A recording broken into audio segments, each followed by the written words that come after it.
Yes, what's up? This is BKTV, Burundi Kingdom TV. It's long time now nagarutse mu nyubako za BKTV. It's Moses on mic, Canon Adult Success and the biography. Aho no munsi mu nyubako za BKTV twaramutse twakira umutumira dasanzwe aberewe cyane. Sijya mbere aje mu nyubako za BKTV yaraje ubushize tuyaga n'ubu kandi yaje twaramutsa cyane tugwana ikaze. Yeah, thank you so much. Murakoze cyane ku ndamutsa no kumikaze.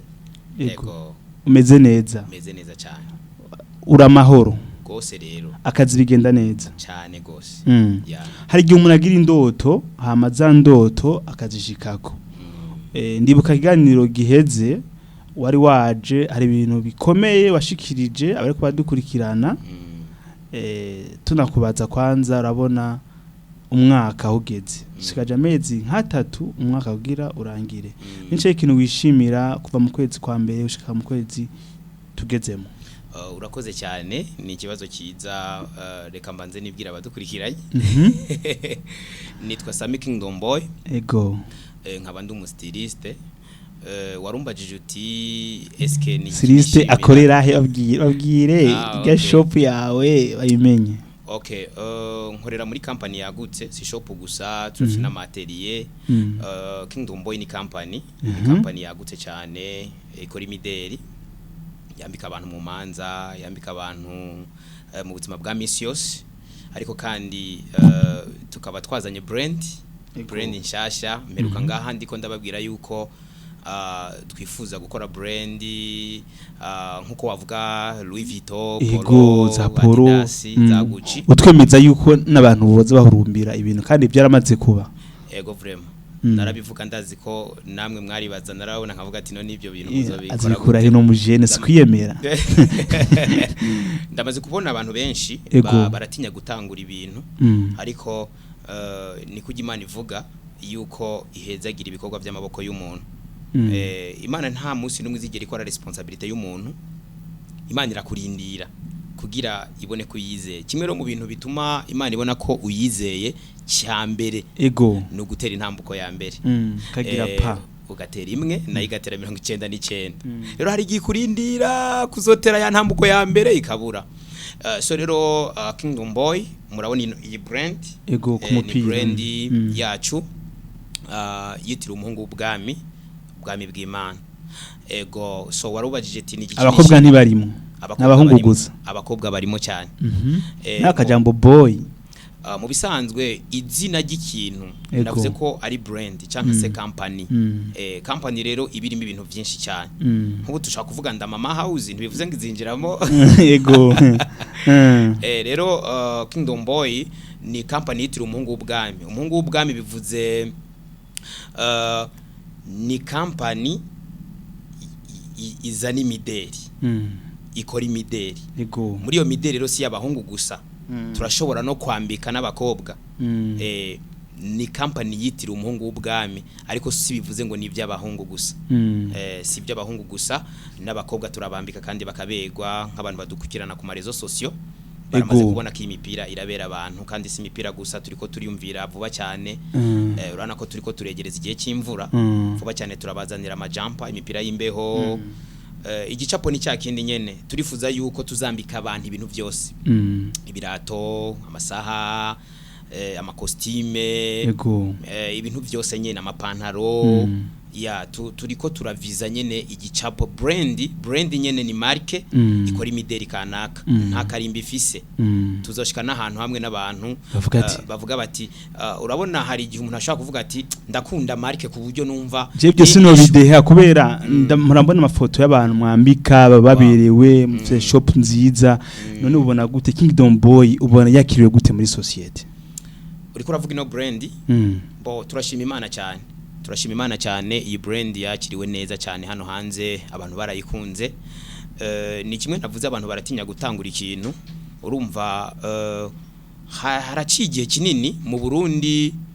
ubona yuko abantu badakunda made in Burundi. Uvuze ko ikintu cyakorewe ino baca bavuga ati burya ni pirate ntitukizeye ntitugiye gute. Rero baratangaye kubona hari abantu bashaka kuba bakora ikintu cyiza kandi gikore mu gihugu. Ni nakaroro keza cyane yuko abantu bakwiye ku appreciate ibintu byakorewe iwacu. abazungu nivyo baradufashije mu gihe kanaka mugabo iki ni igihe kuko natwe tubafasha ko ndamaze kubona Imana si abazungu hose irakora bayakiriye neza cyane hariho nabantu bavuga bati wow eske bimeze bite ziga n'igihe rero umuntu agiye kwa mabukwe wiwe agenda yambaye cyane gose cyane cyaratanguye cyane ofete urumva ko kujya kwa mabukwe hari igihe rimwe na rimwe utajya na t-shirt ariko nkuko neriko ndabivuga ntituzogarukiriza ngaha gusa tuzokora ama training tuzokora birato amasaha amaboka ikintu cyose cyambagwa turifuza yuko abantu bambara brand mugabo ifise insiguro nziza kubera ko hari rimwe na rimwe abantu tuvuga tuti ikingenzi n'ukubegwa ikingenzi n'ukwambara ariko ikingenzi si ukwambara urashaka kujanisha makureri meza ariko wambaye brand ifise insiguro mbi bujya jewe mbigumiza ahantu ho kuvuga yuko utambaye neza kuko nk'akarorero nk'ubu uri umwana w'Imana bugitandukaniro n'itandukaniro nyene hageze igihe aho umuco n'umuco umwijima n'umwijima uri umwana w'Imana rero ugaca wambara marike irikirerekana dragon irikirerekana isi ibintu bidasiguritse bidafite insiguro kavunye n'amafoto asirikira abapasiteri bamwe bambaye blend sibwa yuko yakunzwe en fait urabye insiguro y'ikintu uretse ino ahandi hoho nko mu bindi bihugu ntushaka kumusigurira ko yambaye ikintu ngo mubwire ngo gifise ikureri ryiza gifise insiguro mbi bifuma ikureri yabambi mugabe insiguro ikaba nziza rero nico gituma nk'abakozi b'Imana bumvise wow brand ivuga ubwami bw'Imana wow barayaprecia bakayiryoherererwa kora ko ndamaze kubona hari umuntu hariyo nk'amamarike avuga ibintu bibi tuvuze nka Dolce & Gabbana benshi ntibabizi mugabo ni brand irikira kubura usanga no mwishengera abantu bayambaye mugabo kubera kutamenya ariko nabatinganyi cyo wumva SK kandi wambaye ikintu buryo uri kuracyamamariza rero nico cyaduhagurukije cyane turavuga tuti why not Kimana yaduhamagariye kwambika abantu kubera iki tutakuyumvira ikintu gishobora kuza kandi gifite insiguro nziza ariko kandi gikorerwa iwacu natwe tukavuga tuti wow bujya hari intambwe mu gihugu tumaze gutera mu bwami bw'Imana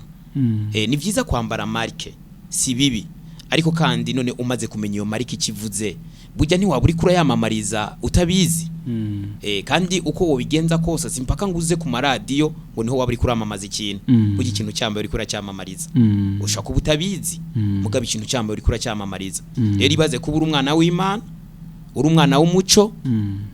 waje mu bwami bw'Imana ugasanga uri kuramamariza umugwanizi rero benshi cyane nta condamnation ariko benshi nukutamenya ariko bugi ikintu nyene Imana ihagurukije ikintu ndamaze kubona ni kubw'inyungu za societe ni inyungu z'igihugu ni inyungu z'ubwami bw'Imana gishengero rya Kristo yes nigehe banga mukoresha cyangwa makoresheje kugira mutore no marke wana muri abantu bambere novuga yuko tuzani muri abambere abandi basanga bafite izindi marke mugabo mwe igisugu no mugambi ukibivuga bitaraja mu ngiro wamengana ibintu kuko ndibuka yuko harimo no mwaka nyene kandi hanameze menshi haci mugabona ihangiro shaka gushikako urishitse ko vyihuse cyane nigihe banga ukoresha murakoze cyane mbo Kingdom Boy icyambere ibanga dukoresha ama principe y'ubwami bw'Imana mvuze ama principe y'ubwami bw'Imana barashaka kumbaza ngo nayahe mu bisanzwe turi abantu twatahuye neza yuko hari ibikorwa byiza Imana yateguye kera ngo tubigenderemo rero tumaze guhuzwa na Tala kuko Kingdom Boy sindi jenyene nabahungu bakijijwe twahujwe n'ingabire ibanga nta rindi twebwe turatangura mu gutangura turasengera igikorwa ariko kandi turazi ko kuba twaraje mu bwami bw'Imana tuva mu bwiza tuja mu bundi turiko turasenga Mpwemu Yera aratubwira ati hageze ibi kuko ngabana b'Imana barongorwa na Mpwemu Yera abarongorwa na Mpwemu Yera nibo bana b'Imana canka se abana b'Imana barongorwa na Mpwemu Yera ni muri ubwo buryo rero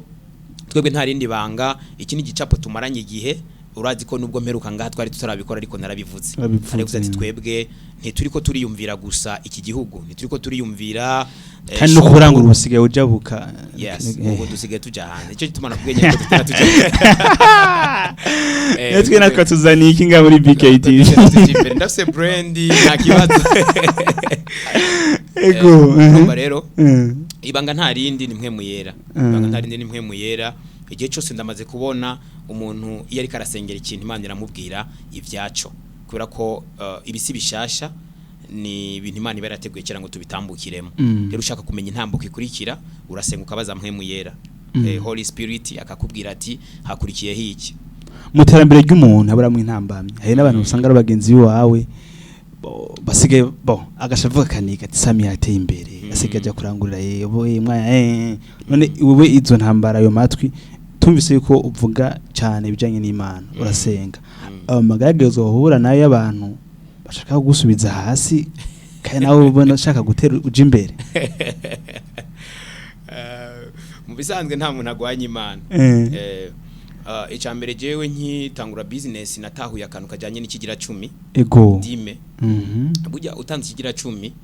ubu urokonesheje cyangwa se ubugize confesso yuko ukorana n'Imana rero umuntu ari karagwanya business y'umuntu atanga ikigira 10 ni nk'ari karagwanya Imana vraiment uretse ko ntabonzi je ntabonzi mugabo nubwo baba hari nabagira inama vraiment ahubwo bakitanya na jewe kubera ko urumva biragoye kugwanya Imana mbo ari jewe gusa sawa umengo wanshobora mugabo there is spirit behind babona Imana urumva hijya ya jewe hari ukundi kuboko gukorana na jewe kubera Kingdom Boy ntabwo ari business twavuga yuko yakorotse gucyo kugihamana gusa twarahamagawe twarahamagawe twitabye umuhamagaro w'Imana ibaze kugwanya umuntu yambika abakozi b'Imana none umva gute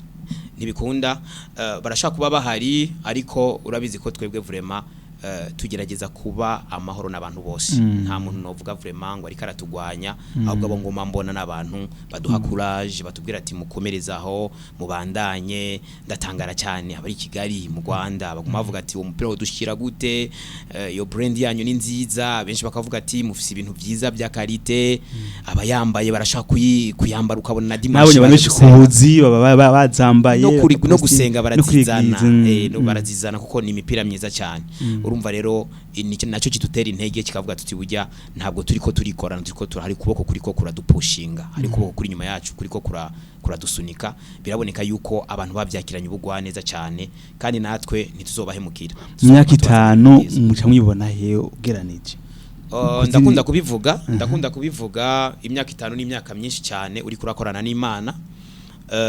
hari gihe nk'umuntu ashaka kubyumva akaba yaragumye yumva abantu iyo baje ku ma TV bavuga ibintu menga akagira ngo nukwishima oya je ndazi ubushize igihe twavukana iganiro nubwo bwatamwe no kujya kurangurira mahanga mugabo ubu amezi makeyi tubwirire mu myaka 5 mu myaka 5 urabona ko made in Burundi hariho urwego igezeko mugabo mu myaka 5 tuzaba dufite amahinguriro c'est vrai nk'ubu urumva ko iyo mvuze ko njya kurangurira hanze uca umva kumengo ni privilege kandi ni byiza cyane mugabo turabishima ariko kandi ntitunyuzwe kubera ikino nabo hanze bataza kurangurira ngaha rega bijye tujya kurangura byakoze abantu urumva rero mu myaka 5 za dufite amahinguriro ya akora made in Burundi ku buryo dushobora kuba basi hanze twohakura materials twohakura ibikoresho mugabe ibintu byose bigakurirwa ngaha ndakubwira igituma bikorewe ngaha beni wacu bararonka ubuzi bararonka ubuzi ko ndamaze kubona ibihugu byinshi industrialization imaze gutera imbere ahantu usanga ibintu byose ariho bikoregwa usanga vraiment akantu ko kubura akazi nikagwiriye ntusanga abantu bidoga ngo twabuze akazi ibiki nibiki kumba akazi nyene nitwe tuzogatanga nitwe tuzokavyara kuko abantu benshi hari gihe bavuga bati leta iduha akazi ni vyiza mugabo rimwe na rimwe irifuye ko duhaguruka ahubwo natwe tugafasha leta gutanga akazi rero mu myaka 5 tubona dufite ama industry Kingdom Industries ikora imideri kanaka dufite ama TV atanga umuco kubijanye no kwambara ndabizi ari gihe abantu bavuga bati no nibyo kwambara nta muntu atabizi mugabo kwambara bujya ni ministry ikomeye dufite igikorwa gikomeye cyane kubera ko ndamaze kubona nk'abantu bafise vision kugaragaza ubwiza bw'Imana ubwiza ntibushoboka atakwambara neza urazi ko hari gihe tuvuga ngo Imana yatugiriye neza mugabo waraba ingene kuko abantu baraba kubiboneka ugasanga ngo Imana yakugiriye neza ikirato cyarahengamye Imana yakugiriye neza wambaye ishati itagoroye ivyo rero tuzobizana tubyigisha abantu ku buryo tuba smart imbere n'inyuma ko birivuga ko ngo Yesu yakuzwe mu gushimwa n'Imana n'abantu burya Yesu yambara neza kubera ntiwashimwa n'abantu utambara neza kubera ko abantu Imana iraba mu mutima urumva ko yarafise umutima mwiza nambo yarakuzwe mushima n'Imana n'abantu mugabo urumva ko n'abantu inyuma babiravye yarafise isuku nubwo yari kanzu mugabo urumva ko yayigorora akayimesu ego yezo dufite amashuri yigisha ivyo ducreate ama design amashasha twebwe nta karimbi dufise bugi costume yakozwe n'umuntu kandi tureba tukaryoherwa rero Imana nta karimbi turizera yuko ishobora kuduha n'ikindi gicapo gishasha gishaka gusubirira costume kindi nyene kitaraki bwenge nyene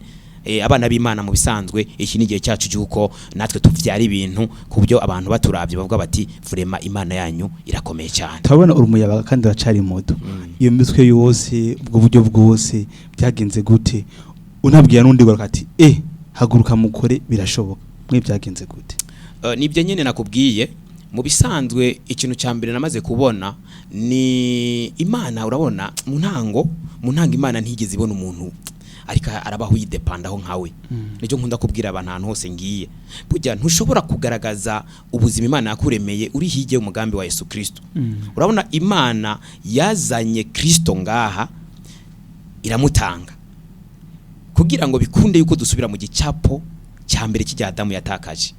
rero igituma ushaka kuba wumva nibimvuga mbivuga kubera ubwenge bw'Imana unkoreramo Kristo muri jewe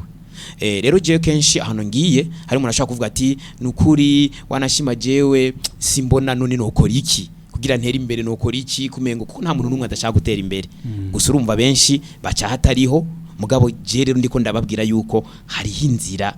bita Kristo Yesu yavuze ngo nigenzira n'ukuri n'ubuzima ntaho ushika kwa data nta mujanye abantu rero bataratangura kuza muri uwo mwami kugira ngo baze bamwitabire kugira ngo baze muri Kristo Yesu ntibizokunda yuko baziyumvira ivyumviro bishika kuri bavuga yuko abantu basenga cyane bakita ari abantu bambere bakinya bayeho nabi abo bavuga ki ngo basenga cyane abantu baje mu byumba cyane abantu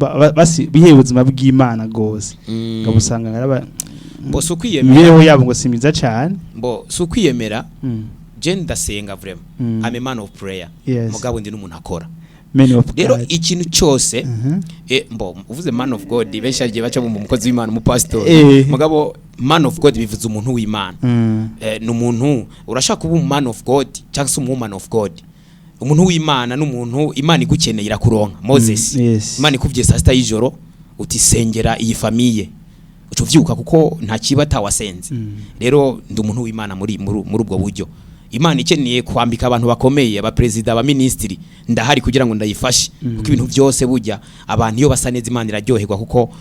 iyo twamye tukama cyane datarashemagizwa rero abantu bavuga yuko vraiment aba Kristo basenga cyane mugabo badakora abo si twebwe abo sabajijisi kweri kubera ko twe turi abantu twatahuye yuko tumaze gusenga turahagurukije ubushobozi ubwo bushobozi rero bujyamitse ni nkuko ushobora kwatsa ibyuma atamuntu ari karavuga guca wigira biko ratakaza umwanya rero icyambere uhagurukije ubushobozi ucuja ku kazi ukabuga umusenga mugabo gumurindiriye ntibikunda datarakora natwe turakora rero abo nabantu bashaka ko baratahuye ijambo ry'Imana nabi kubera ko mu bisanzwe Yakobo yavuze ngo ukwizera kutagira ibikorwa kubagupfuye kandi umuntu atizera ntashaka guhimbara Imana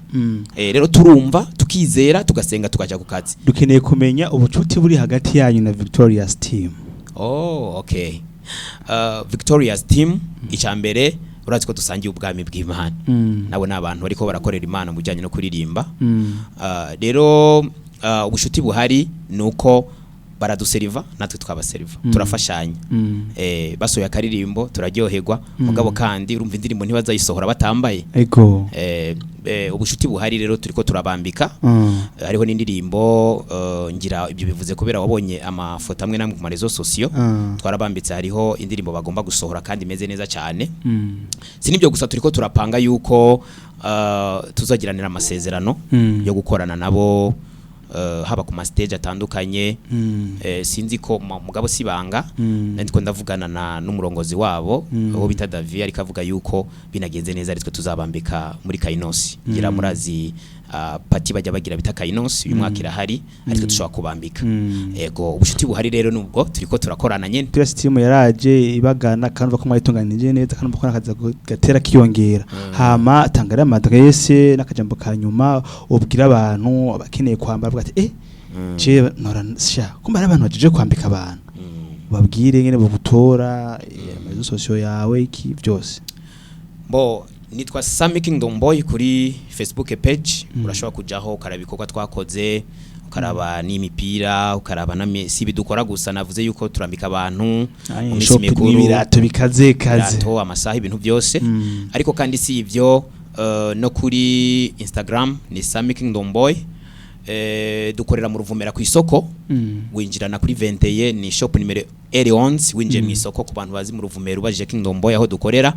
baca bahakwereka si ibyo gusa turafise na atelier